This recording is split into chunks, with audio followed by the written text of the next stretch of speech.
Eu vou começar a talk de uma maneira bem diferente.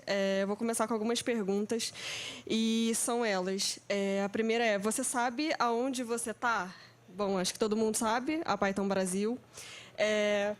O que é a Python Brasil, além de uma conferência? Vocês têm mais ideias do que seja a Python Brasil? O que você veio fazer aqui? O que você está fazendo aqui na Python Brasil? E o que você quer? E essas perguntas não foram à toa. Basicamente, o que você quer, o que você deseja, o que você almeja, aonde você quer chegar, basicamente é o que vai definir você, define aonde você vai chegar, as conquistas que você vai ter, o caminho que você vai percorrer para essas conquistas. Essa foto daqui foi na Python Brasil 11 de 2015. E, bom, o Turicas, o Ramalho e o Massanori. Essa foi a minha primeira Python Brasil. Na verdade, meu primeiro contato com Python, a minha primeira conferência, evento. Eu nunca tinha ido em nenhum encontro de Python, evento que seja. Mas, bem, foi muito bacana, tal, mas assim, como é que eu cheguei numa Python Brasil? Como é que eu decidi, vou na Python Brasil, né? Por que eu estava nessa Python Brasil? Durante o ano de 2015, eu estava cursando, eu estava fazendo faculdade. E, bom, eu não sei se todo mundo, mas o que passou comigo é que eu estava me sentindo perdida na faculdade, eu não sabia para onde ir, eu não sabia o que eu queria fazer, eu sabia que eu estava pronta para fazer nada, e eu não sabia a direção que eu ia tomar. A sensação que eu tinha é que eu estava aprendendo nada para ir em lugar nenhum. E eu cheguei em outros eventos, encontros, meetups, conferências de outras linguagens, de outros assuntos, talvez de front-end, não específico de linguagem, mas eu estava perdida, eu continuava perdida, eu não sabia o que eu ia fazer, eu não sabia o que eu queria dali, eu ia terminar a faculdade perdida. Então, nem a faculdade me entregava nada, não me mostrava nada, e eu estava perdida na vida. E aí eu tive a oportunidade de vir numa Python Brasil. E, diferentemente de todos os eventos que eu tinha ido durante todo o ano, toda a comunidade de Python me tratou de um jeito totalmente diferente. Eu fui recebida, eu fui acolhida, eu me senti completamente abraçada por uma comunidade, e era a minha primeira conferência, meu primeiro contato de Python. Eu não sabia o que era Python. E durante a conferência, na foto, eu tirei foto, eu conversei com pessoas, e uma coisa que eu pude perceber é que não só todo mundo, mas assim, pessoas que são super influentes na comunidade, elas falavam comigo, elas tiraram foto comigo. Em nenhum momento, por exemplo, você tem o Massanori que tem um curso que tem mais de 35 mil alunos, você tem visualizações no YouTube para o Massanori de milhões de visualizações. Em nenhum momento ele se mostrou, não, tipo, eu sou o Massanori, eu não falo com você, porque, nossa, eu sou muito popstar na comunidade. Em nenhum momento ele conversou comigo, e eu mal sabia o que era uma variável. Então, assim, todo mundo foi extremamente receptivo comigo, toda a comunidade foi extremamente receptiva comigo. E aí eu queria começar agradecendo toda a comunidade de Python. É um jeito bem diferente de começar, mas eu acho que quando você vai a algum lugar, você recebe algum tipo de carinho, você é abraçado por alguém, você tem gratidão por aquilo, você deve agradecer. Então eu queria começar agradecendo toda a comunidade de Python, todas as pessoas, desde as mais influentes até o estudante que está chegando hoje. Então, assim, muito obrigada a todos que me receberam no ano de 2015.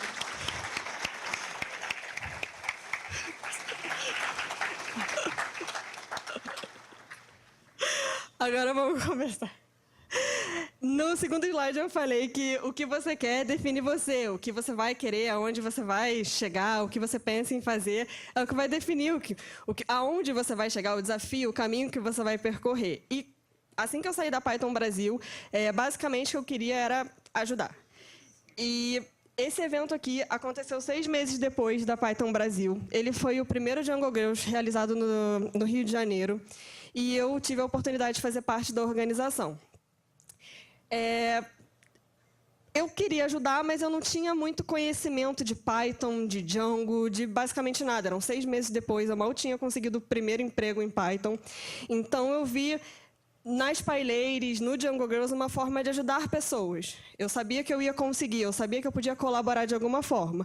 Ah, mas é só o PyLadies e o Jungle Girls? Não. Existem inúmeros outros eventos, existem inúmeras outras linguagens, existem inúmeros outros frameworks que você pode ajudar, existem eventos, conferências, workshops que você pode ajudar. Então, assim, não se limita a só Python, é só Django. Existem outros, o próprio Flask, existe um tutorial que você pode sim transformar em um mini evento, em um workshop de um dia. Então, assim, não se restringe ao gênero, à linguagem, ao tipo de conhecimento. O conhecimento ele não deve ser restringido. E toda a comunidade ela precisa de ajuda. Ela vai precisar de ajuda em todos os lados. Então, seja desde alguém ali fazendo seu credenciamento, até alguém dando um workshop do Jungle Girls, até alguém, não sei, consertando o microfone para mim. Todo mundo precisa de ajuda. Mas, bacana. Eu ajudei lá com o Jungle Girls e, enfim, eu cumpri meu desafio. Só que eu queria alguma coisa um pouco maior. Eu desejava mais, eu queria mais coisa, só que não é tão fácil assim. À medida que você quer mais coisa, seu desafio se torna bem maior. E eu coloquei uma frase que eu acho bem bacana, aonde você vê um oceano de distância, você não deveria ver um oceano de distância. Você deveria ver, na verdade, um mundo de oportunidades. Essa distância que você percorre até você chegar no seu desafio, até você cumprir o seu desafio, mesmo sendo erros e acertos, é um trajeto. É sempre algo que vem a somar para você. E essa foto, é basicamente, literalmente, do outro lado do oceano. Isso foi um Jungle Girls que aconteceu durante a EuroPython. Para quem não sabe, a EuroPython ela é o segundo maior evento mundial de Python. Ela está atrás da PyCon US. E bacana, aconteceu, uma conferência gigante, mas assim, qual é o desafio, Paula? Durante a EuroPython, eu fiquei sabendo que não teria Jungle Girls. Eles não iam fazer, eu não sabia o motivo. Então, eu fui lá, solicitei um Jungle Girls, eu pedi autorização para realizar um evento Jungle Girls dentro da EuroPython. E toda a organização do Jungle Girls liberou o evento, até que eu entrei em contato com a EuroPython. E eles me falaram que eles não tinham um centavo de budget, de ajuda, que eles poderiam ceder para o Jungle Girls. Eu teria que correr atrás. Só que, na época, eu morava no Rio. Eu já tinha ido à Europa, eu nunca tinha ido à Espanha, eu nunca tinha ido em Bilbao, eu não conhecia ninguém de Bilbao e ninguém da organização da EuroPython. E aí, eu não tinha um centavo para fazer o evento, eu não tinha quem me ajudasse. E aí eu pensei, fudeu. E, além disso, a EuroPython, para quem não sabe, ela tem um ingresso... O custo do ingresso ele é relativamente alto, ele custa 360 €. Então, assim, se você pensar que a gente teve 17 meninas, e cada uma com 360 €, buscar patrocinador para isso tudo e comida, quase impossível. E depois de muito pedir, muito, buscar empresa dentro da Europa... Particularmente, eu comecei buscando empresas pequenas dentro da Espanha, até que eu vi que eu não conseguiria dinheiro suficiente, e aí eu comecei a tirar para todos os lados e pedir para empresas grandes. E, sinceramente, eu não esperava que nenhuma empresa grande fosse me ajudar, só as empresas locais. O Jungle Girls aconteceu, e foi graças a inúmeras empresas, graças a Python Software Foundation, graças a Docker, sabe? São empresas que eu nunca imaginaria que iria ceder um patrocínio, um valor tão alto, que cobrisse todos os ingressos de todas as meninas, que cobrisse tudo, que cobrisse coffee, que cobrisse o evento, camisetas. São caros, é tudo em euro. E uma coisa que foi uma lição aprendida é que, assim, eu comecei buscando uma empresa pequena, eu vi que não ia dar certo, e eu fui para umas empresas maiores. Todas ajudaram. Então, assim, o não, todo mundo já tem. Você não tem que esperar que venha alguém e vai te oferecer, porque não vai. Você precisa fazer acontecer, você precisa chegar e pedir, você precisa chegar e tentar. O não, todo mundo já tem. E não é só para evento, você precisa tentar na sua vida. O não, ok, é só mais um, mas o sim pode ser incrível. O sim fez o Jungle Girls da EuroPython acontecer. E, bom, durante o Jungle Girls da EuroPython, durante a EuroPython, além de... Acho que a maior parte das pessoas, ninguém imaginava que... não vai ter Jungle Girls. Ninguém pensava que não teria. Ninguém. dentro da Espanha para realizar um Jungle Girls que pudesse ajudar. E isso é um tipo de... a comunidade precisa de ajuda em todos os lados? Precisa, porque talvez as pessoas estivessem muito preocupadas em organizar a EuroPython, talvez estivessem muito preocupadas em organizar outros workshops e esqueceram de um simples Jungle Girls. Então, sim, todos precisam de ajuda. E durante a EuroPython, eu tive a oportunidade de palestrar com o professor Massanori e com a Kátia. A Kátia ela foi participante do Jungle Girls do Rio de Janeiro e hoje ela mora na República Tcheca, o que é importante. E foi a minha primeira talk. Eu nunca tinha dado uma talk na minha vida, eu nunca tinha dado uma talk em um evento tão grande na minha vida e eu nunca tinha dado uma talk em inglês na vida. Então, foi tudo junto no mesmo lugar e a gente falou um pouco sobre comunidade. A gente mostrou um pouco, a palestra teve um tema que era comunidade. E, basicamente, comunidade. A comunidade ela é uma unidade comum para um bem comum, resolvendo um problema em comum. Basicamente isso. E hoje a gente tem um problema. Acho que todo mundo sabe que a gente tem um problema, que é a barreira pela inclusão das diferenças. Isso é nítido, isso não é só na nossa comunidade, isso é no mundo, a gente tem esse problema.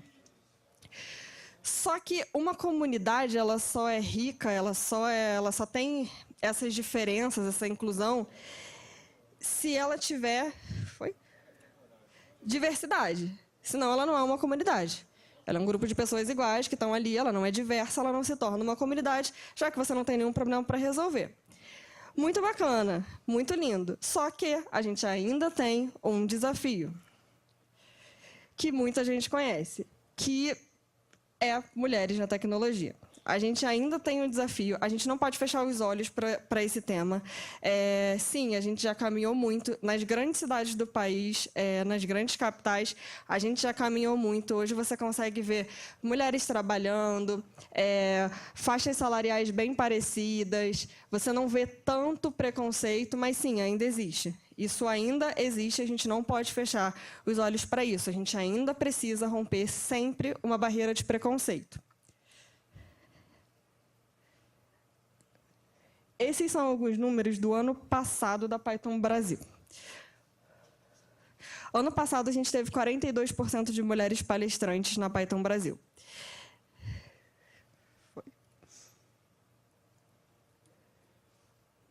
E esse ano, a gente tem 44% de mulheres palestrantes na Python Brasil. Pode parecer pouco? Pode. É só 4%. Ah, não é muito, é só 4%. Nossa, não cresceu nada. E aí a gente poderia pensar assim, poxa, a gente teve 42, 44 em 2017, não sei, em 2020 a gente pode ter, não sei, 50%. Atingimos o limite, estamos aí felizes, agora está diverso, 50%, 50%, olha que legal. Só que não. A partir do momento que a gente estipula que a nossa meta é 50%, a gente cria uma barreira dos dois lados. A gente diz que só podem ter 50% de mulheres e a gente cria uma barreira do outro lado, só podem ter 50% de homens. Se a gente tiver mais homem, preconceito. Se a gente tiver mulher, e aí? Preconceito também. E esse não seria um jeito bacana de pensar. A gente não deve restringir e falar, não, olha que lindo, a gente tem um objetivo. Pode parecer ruim, mas o ideal, o dia perfeito, o mundo perfeito, é a gente chegar e não contar. A gente não contar a porcentagem de mulheres que tem uma conferência. Pouco importar a porcentagem de mulheres, ser comum. A gente não precisar ficar, não, esse ano a gente precisa atingir uma meta. Não. Talvez um ano tenha 70%, 100%, outro ano tenha 40%. Isso seja comum, seja natural. Você ver mulheres palestrando, você ter mulheres no evento, sem precisar ficar convocando mulheres para poder preencher uma porcentagem. Isso tem que ser comum. Do mesmo jeito que um homem submete uma palestra e, ok, é aprovado, Bacana, a menina vai lá e submete uma palestra e é aprovado, ou é negado. Não tem que ser gerado, não, precisamos de uma meta para o ano de 2020 e alcançar 50% de mulheres. A gente não precisa. O ideal é, não precisamos contar o número de a porcentagem do número de mulheres palestrantes em um lugar que seja totalmente comum. Mas, voltando ao mundo real, enquanto a gente ainda tem esses 4%, que sim, é muito, ainda que fosse a mesma porcentagem, ainda que fosse 1% a mais, é um número grande, sim, porque a gente ainda sofre, a gente ainda tem uma barreira de preconceito. Esses 2%, eles são resultado de algumas coisas. As mulheres não decidiram que, no ano de 2018, vamos agora todas enviarem palestras. Isso é resultado de várias coisas. Isso é resultado de muito trabalho, isso é resultado de muito workshop, isso é resultado de muita palestra, isso é resultado de inúmeras coisas. E eventos. E aí eu vou citar um exemplo de evento específico, que é o Jungle Girls. O Jungle Girls, basicamente, eu não sei se todo mundo conhece, mas a definição do Jungle Girls é um workshop de um dia para ensinar Django. Ele não é só um workshop de um dia. Na verdade, para começar, ele não ensina só Django. Ele te dá noções de Python, HTML, CSS, deploy. Então, não é só Django. E ele não é só um workshop. O Jungle Girls é um dia onde você tem voluntários ajudando para montar um evento, onde geralmente você tem treinadores e organizadores que disponibilizaram seu tempo para fazer um evento. E não só isso, onde você tem meninas que, na maioria, elas estão passando pelo primeiro contato com programação. Tem meninas que já sofreram algum tipo de preconceito e estão tentando recomeçar, estão tentando aprender uma coisa nova, elas estão tentando ir num evento onde elas sabem que vão ter outras meninas. Então, não é só um dia de workshop para aprender Python e Django, até porque é um tutorial. E sim, ela poderia fazer em casa. Não é só isso. No final, geralmente, dos Django Girls, a gente tem meninas, quase a maioria, todas elas se sentem muito gratas pelo evento, mas o principal é que elas saem dali sabendo que elas podem. Elas podem programar, elas podem aprender, elas conseguiram. Elas conseguem fazer um dia de tutorial e no final ter alguma coisa na tela. Elas conseguem, todo mundo consegue. Elas não têm que ter medo. E elas conseguem ver que, na maioria das treinadoras, a gente tem mulheres que são treinadoras, então que já trabalham, que estão no mercado de trabalho, que talvez já passaram pelo mesmo preconceito que ela passou ou pode vir a passar, mas estão ali. Então, ela sai dali com uma base não só de conhecimento, como ela também sai com a ajuda da comunidade. A maioria das meninas que saem do Jungle Girls, sempre, quase todas que se identificam com Python, elas acabam indo nos eventos de Python. Elas acabam entrando na comunidade. Então, por exemplo, no Rio, é bem comum de acontecer um Jungle Girls e depois ela acaba indo para Python Rio. Ela se sente feliz, ela se sente acolhida, ela não se sente rejeitada. Então, assim, o Jungle Girls ele não é só um workshop. E aí, no ano de 2017, a gente tem alguns números que são super bacanas de Jungle Girls. Deixa eu passar. A gente teve mais de 580 participantes. Esses são os números do Brasil no ano de 2017. A gente teve mais de 580 participantes. Na verdade, são 580, na maioria, meninas. O evento ele não é restrito a meninas, mas a preferência é, sim, meninas. E, além dos 580, vamos lá, cada workshop tem a possibilidade de agrupar 30 ou 60 meninas, dependendo do valor do patrocínio que a cidade consegue. Só que existem outras que se inscrevem e não podem ir porque a gente não tem espaço. Então, o primeiro workshop do Jungle Girls no Rio, a gente teve 372 inscrições para 30 vagas. Então, assim, são 580 participantes, mas põe aí pelo menos 1.000 que se inscreveram e não tiveram a oportunidade de estar num Jungle Girls. Só que essas 580 participantes, elas não estão aí sozinhas. A gente tem mais de 50 organizadores que dedicam tempo, que dedicam uma parte do tempo, pessoas comuns, igual a gente, que trabalha, que estuda, que tem família, que tem que cuidar de casa. E a gente tem mais de 250 voluntários, que são todos os treinadores, junto com os organizadores. Então, assim, são mais de 300 pessoas que pararam pouco do seu tempo para ajudar uma outra pessoa, para ajudar a organizar. E não é fazer um workshop inteiro, ajudar, fazer uma parte, mandar um e-mail, selecionar uma participante, chamar alguém, mandar fazer uma camiseta, desenhar um adesivo. Não é muito. Então, são 300 pessoas que pararam um pouco do seu tempo, pessoas comuns, são igual a gente, para ajudar outras pessoas. E ajudaram mais de 580 pessoas. Então, assim, todo mundo consegue ajudar um pouquinho. E, como eu falei antes, não é restrito ao Django Girls. Existem inúmeros outros eventos, existem inúmeros outros workshops, encontros, desde...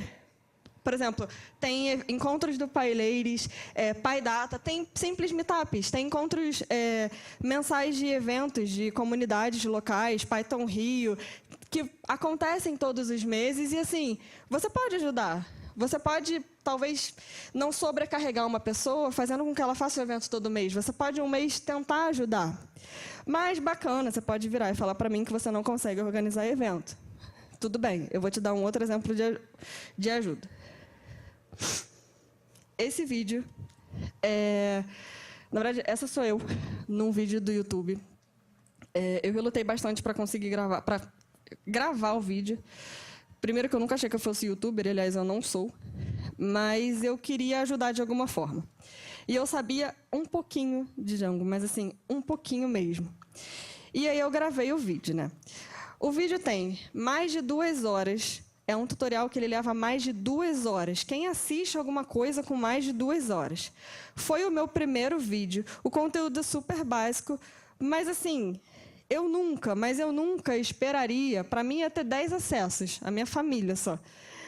Ele teve mais de 4.500 acessos. Então, assim, bacana, acesso. Não, foram mais de 4.500 pessoas que precisaram daquela informação, que usufruíram daquela informação, nem que seja o que é uma variável. Não importa. Foram mais de 4.500 pessoas que foram ajudadas por um simples vídeo na internet. E o vídeo, o conteúdo é super básico. Então, assim, não vou fazer um vídeo porque eu não tenho tanta experiência, eu não sou sênior com 15 anos de experiência. Esse vídeo é como fazer a minha primeira app em Django. Mas, bacana, nem todo mundo gosta de gravar vídeo, nem todo mundo gosta de se expor dessa maneira. Eu vou te dar um outro exemplo. Todas essas partinhas aqui, elas são textos. Textos. Literalmente textos. Apenas textos. E eles vão desde tutoriais, ajuda, tradução, relatos pessoais. Relatos pessoais, por exemplo, com alguma história que você passou, alguma dificuldade tecnológica ou alguma dificuldade na sua vida que você passou, e que eles ajudam muita gente. E, como eu falei, eles são apenas textos. Desde uma tradução, você pode pegar um texto, fazer uma tradução que você ajuda muita gente, e tutoriais, tem gente que escreve tutoriais. Esses textos foram tirados do Medium, que é um blog virtual, basicamente, e, como eu falei, são apenas textos. Você escreveu um texto de um relato da sua vida e você conseguiu ajudar uma outra pessoa.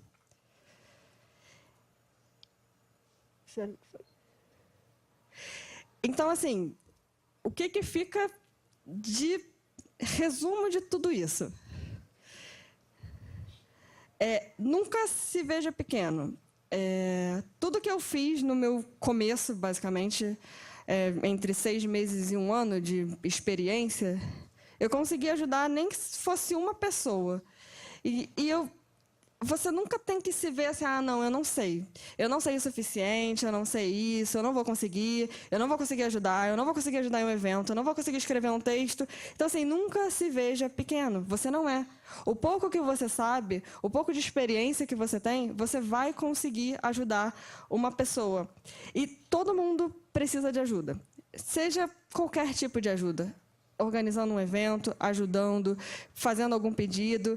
Não custa nada você perguntar se o evento da sua cidade precisa de uma mãozinha no próximo mês, porque sim, precisa. Senão as pessoas sobrecarregam. E aí depois acaba o evento, porque elas também trabalham. Elas são gente como nós, elas trabalham, elas estudam, elas têm a vida delas, elas têm famílias. Então, assim, é todo tipo de ajuda. E não é assim, eu não consigo fazer um tutorial. Consegue. Você consegue fazer um tutorial simples. Você sabe alguma coisa. Você sabe, talvez, fazer uma tradução, um tutorial. Você passou por alguma coisa na sua vida, você tem uma história para contar. E todo mundo precisa de ajuda em todos os lados. E a partir do momento que você tem alguma coisa para doar para uma outra pessoa, de fato, não importa o quanto você alcança. Se você criou um vídeo e uma pessoa assistiu, essa uma pessoa foi ajudada. Você alcançou essa uma pessoa. Essa pessoa você conseguiu ajudar, você ajudou. E não importa se é um vídeo, se é um tutorial, como eu falei, não importa. Se você chegou em uma pessoa, você conseguiu ajudar. E aí eu vou repetir a pergunta do início. Se você já sabe o que você quer. Bom, eu quis ajudar.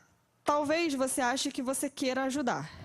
Mas depois de um ano e pouquinho, quase 2 ajudando, eu comecei a perceber que não era só isso. Eu era ajudada, eu ajudava. Não era só ajuda, eu fazia parte de alguma coisa. Eu fazia parte de uma comunidade. Então, assim, a resposta, se você quiser ajudar, talvez não seja ajudar. Talvez assim, o que você quer? Quero ajudar. Talvez não. Eu diria que assim, o que você quer? Queira essa comunidade. Queira ajudar, mas assim, queira fazer parte de uma comunidade, queira ser parte de uma comunidade, ajudar pessoas, tanto de dentro quanto de fora da comunidade. Então, assim, queira ser comunidade. Agora eu vou fazer a parte que eu não fiz no início. Quem não sou eu? Eu não sou, autora de livro, eu não sou criadora de framework, eu não tenho PhD em nada, não sou CTO de nenhuma empresa. Eu sou só uma desenvolvedora, uma simples desenvolvedora back-end. Eu tenho 2 gatinhos, inclusive, que nem tem nome de Python nem nada. A Polymorphism e o Tomcat. Eu não conhecia Python, tá, quando eu adotei os gatinhos. Uma PyLady. E hoje eu tenho a oportunidade de... eu não gosto de falar parte do board de diretores, porque eu acho muito, talvez, arrogante. Eu gosto de falar que assim, eu sou uma representante Brasil e Argentina. Hoje eu moro na Argentina. E eu sou uma representante basicamente da comunidade dentro da Python Software Foundation. Eu acho que o título de é uma diretora da... Não, eu sou uma representante da comunidade. Então, assim, o que eu faço? Eu represento toda a comunidade do Brasil e da Argentina dentro de um board de diretores onde tem gente do mundo todo. Eu sou basicamente isso. Antes de acabar, antes que a organização me mate, eu acho que eu devo, né, e eu quero fazer um agradecimento super especial para todas as PyLadies. O PyLadies Brasil, na verdade, sem elas, eu talvez nem teria continuado a ser desenvolvedora, talvez não, sem o apoio. E, na verdade, eu nem estaria aqui. Sem o esforço de todas elas, eu realmente não estaria aqui. Certamente, eu não viria de Mendoza até aqui, gente. Em 18 horas de voo, eu realmente não estaria. Então, assim, eu queria uma salva de palmas para todas as PyLadies.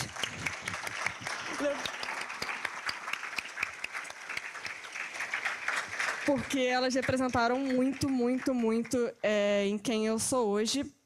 E só mais uma coisa que eu resolvi colocar. No final de semana passada, eu realizei um evento. Bom, eu moro em Mendoza. Eu realizei um primeiro evento que ele tinha foco em estudantes. Enfim, eu escrevi até um pouco do evento. Depois eu disponibilizo o link se alguém quiser saber mais do evento. E o foco do evento é open source.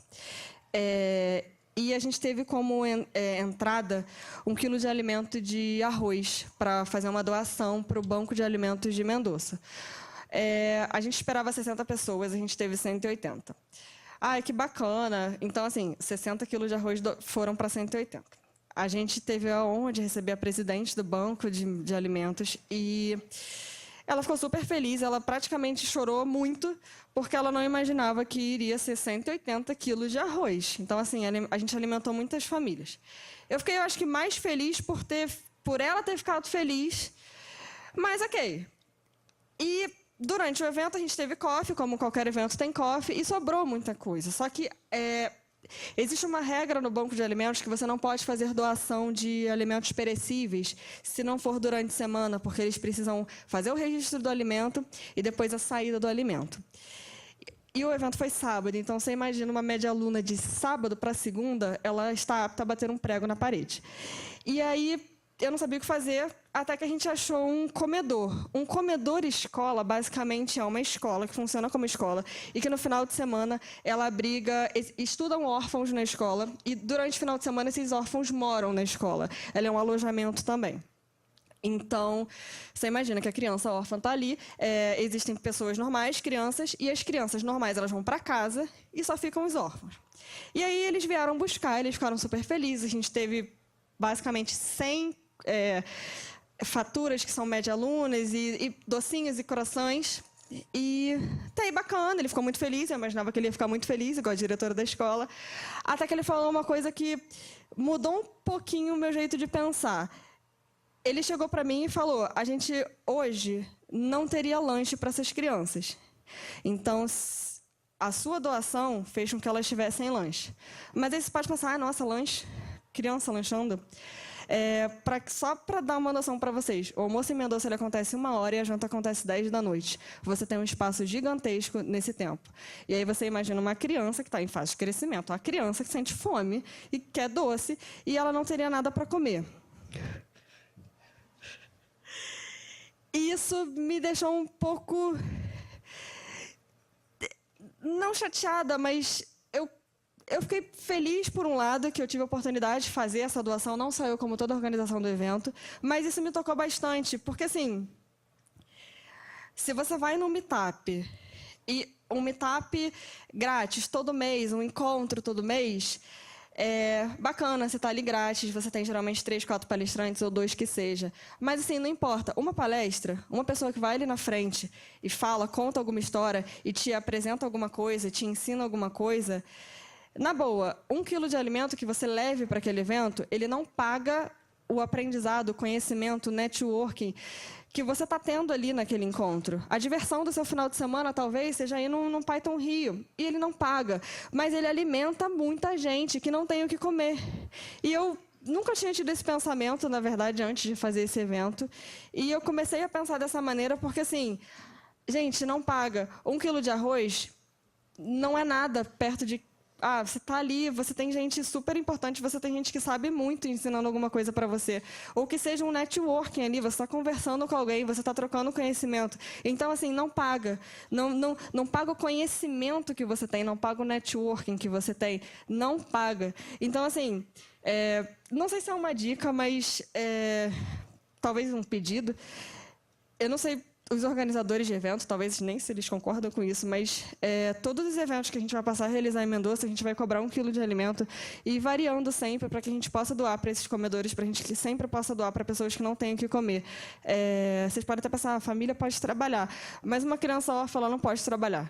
Ela depende de alguém que dê aquela comida para ela. E, bom, como o governo de Mendoza talvez seja muito similar ao do Brasil, a gente tem déficit, sim. Então, nem tem dinheiro para alimentar todas aquelas crianças. E não é só para alimento, a gente tem outras coisas, tipo campanha de agasalho, tem outras inúmeras campanhas, outras coisas, livros, que podem ajudar. E, ainda assim, não pagam o conhecimento que você vai ter, nem que seja num dia de meetup. Bom, é isso. Esse é o meu Twitter. Se alguém quiser, pode me seguir, pode me... Enfim, basicamente isso. E, bom, aí agora em nome da PSF, eu estou aqui para representar todo mundo, eu estou aqui para representar 2 comunidades de 2 países, então eu tenho obrigação e dever de expor qualquer tipo de ideia, qualquer tipo de dúvidas, qualquer tipo de pensamento que vocês tenham para a PSF. Então, se você tem alguma dúvida, se você tem alguma sugestão, se você acha que alguma coisa pode melhorar a sua cidade, algum evento que você tenha, pode melhorar talvez uma conferência, se você tem qualquer tipo de sugestão, eu estarei todo o evento aqui. Vocês podem entrar em contato, não só hoje, Twitter comigo, podem me mandar e-mail, fica me cutucando que é minha obrigação, como parte do board da PSF, representar todos vocês na Python Software Foundation. É isso.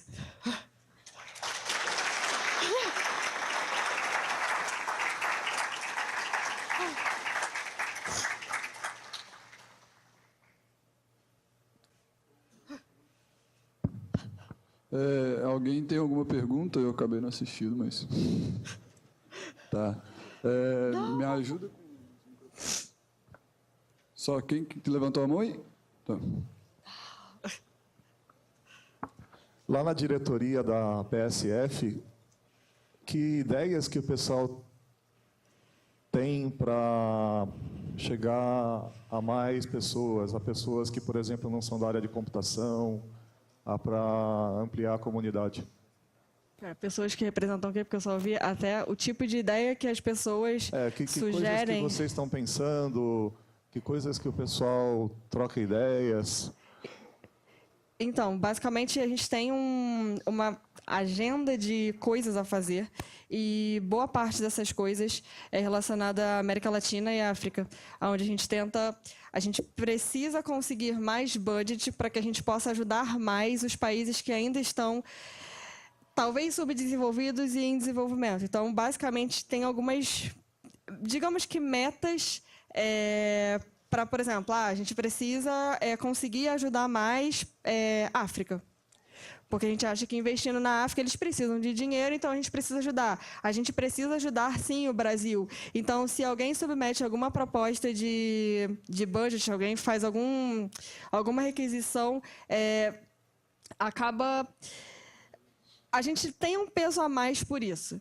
Entendeu? Então, assim, não é só a Python Brasil, mas como qualquer evento. Se você tem um workshop e você precisa de ajuda, a gente vai olhar com mais carinho a sua ajuda por ser do Brasil. Talvez, se ela fosse dos Estados Unidos, e aí depende do lugar, que tem lugar que talvez não necessite tanto. Por exemplo, um evento de São Francisco, um evento do Brasil. Certamente, um evento do Brasil seria mais ajudado. Então, basicamente, os focos são esses, de aumentar a meta de ajuda, olhar mais para... A gente agora deu a premiação das pessoas que foram importantes no ano. Então, assim, a gente tem a preocupação em saber quem colaborou e quem foi super importante.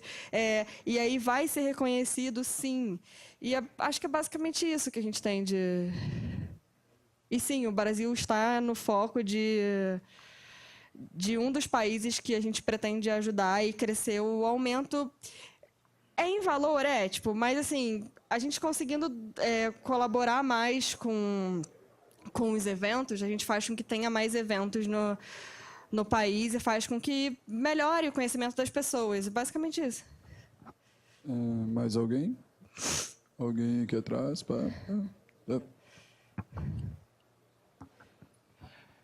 Oi, Paula. Oi, Darlene. E como é que a PSF ganha dinheiro? Assim, como é que ela está ajudando o Brasil e como é que o Brasil retribui? Como é que funciona isso? Bom, eu tinha até uma apresentação para fazer disso. Basicamente, a PSF hoje ela ganha dinheiro da PyCon. A PyCon US ela gera quase toda a renda que a gente consegue distribuir de budget durante o ano. Além disso, a gente tem empresas que fazem doações para a PSF e pessoas físicas que fazem doações para PSFs. E com todo esse dinheiro a gente redistribui porque a PyCon ela é feita pela PSF e todo o lucro da PyCon vai para a PSF. Então, 80% do budget da PSF que ela distribui é da PyCon US.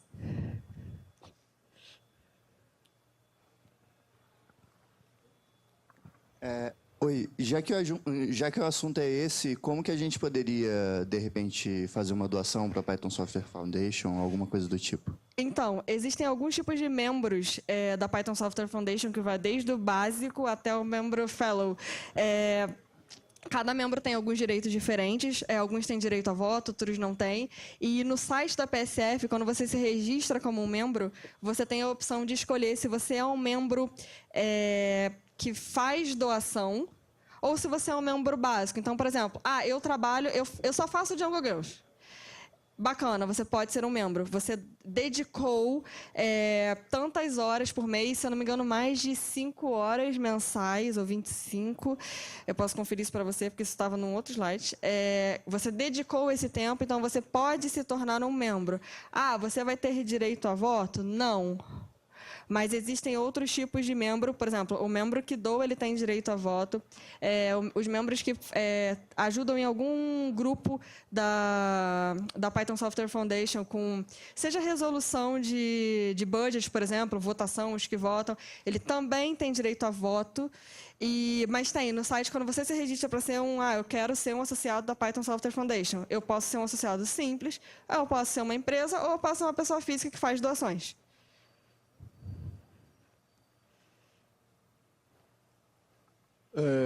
A última, alguém, para a gente poder fechar? Não. Não, show de bola, porque eu também estou a fim de tomar café. Muito obrigado, Paulo.